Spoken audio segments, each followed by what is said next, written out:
నేను ఇచ్చింది కేసీఆర్ కాదంటే కదా నువ్వు చేసేది. నేను చెప్తున్నా కేసీఆర్ ఇచ్చిందని జరిగింది అని గంట పద చెప్తున్నాను. ఎవడు నాకు చెప్పాల్సిన అవసరం లేదు, నేనే సాక్ష్యం. అన్నం పెట్టుకుని మరుస్తున్నా,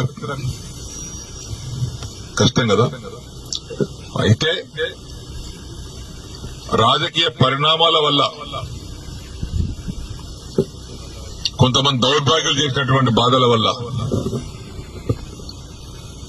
నేను కొంత నిర్ణయం తీసుకుని మారాల్సి వచ్చింది. అన్ని హామీస్తున్నా 6 మాసాల్లో కూడా పూర్తి చేస్తా అన్నారు. ఇవన్నీ కడువ కప్పుకున్నా. ఆ కడువ కూడా జాతీయ కడువ కప్పుకున్నా. నయమైంది. ఈ కోర్టు కేసులు ఉన్నాయి మా మీద కోర్టు కేసులు నడుస్తున్నాయి. అరే చేతి గుట్టు కడువ కప్పుకోలేదు బాబు, ఇందిరమ్మ బొమ్మతో కప్పుకోలేదు, జాతీయ కడువ మోదీ కూడా కప్పుకోలేడు ప్రధానమంత్రి, అది కప్పుకోరా చెప్పిన. అసలు ఆ కథ వేరు లీగల్ గా.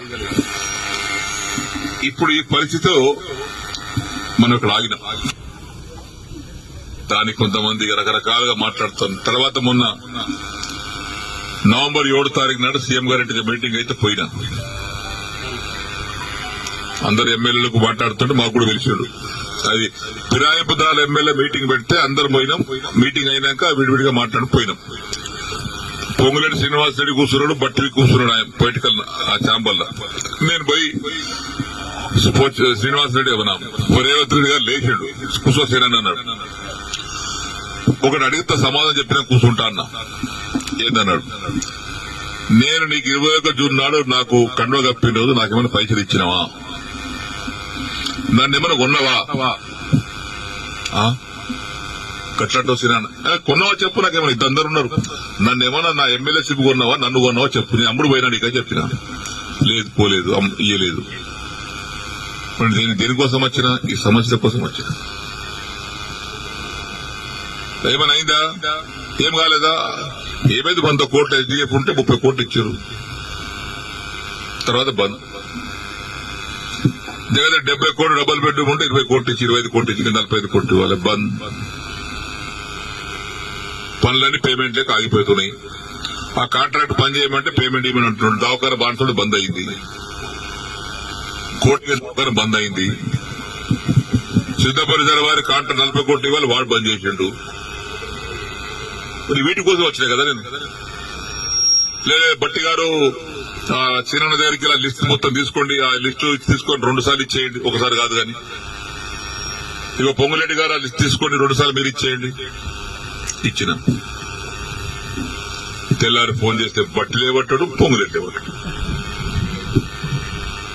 ఏమని చెప్పుకోను నేను. మళ్ళీ అసెంబ్లీ జరుగుతుంది జనవరి 4 తారీఖు నాడు. ఆ ఛాంబర్ తీసుకుపోయి లోపల తీసుకుపోయి మీరు చెప్పారు కానీ బట్టి ఇవ్వలేదు, పొంగులేటి ఇవ్వలేదు, నాకు రూపాయి ఇవ్వలేదు. రూపాయి ఇవ్వలేదా, ఇవ్వలేదు. వేం నరేందర్ రెడ్డి గారు బయట పిల్లలను పిలిచాడు. ఏమన్నా శ్రీనాన్న బాధపడుతున్నాడు, అది ఇంకా పేమెంట్ కాలేదట, నువ్వన్నా మార్చిలో కూడా 3 విడతలు ఇప్పి. సరే ఆయన తీసుకుని ఆయన వెళ్ళిపోయాడు. తెల్లారి వేం నరేందర్ ఫోన్ చేస్తే ఆయన లేపడు. 50 సార్లు చేసిన, ఒకసారి కాదు 50 సార్లు లేపడు.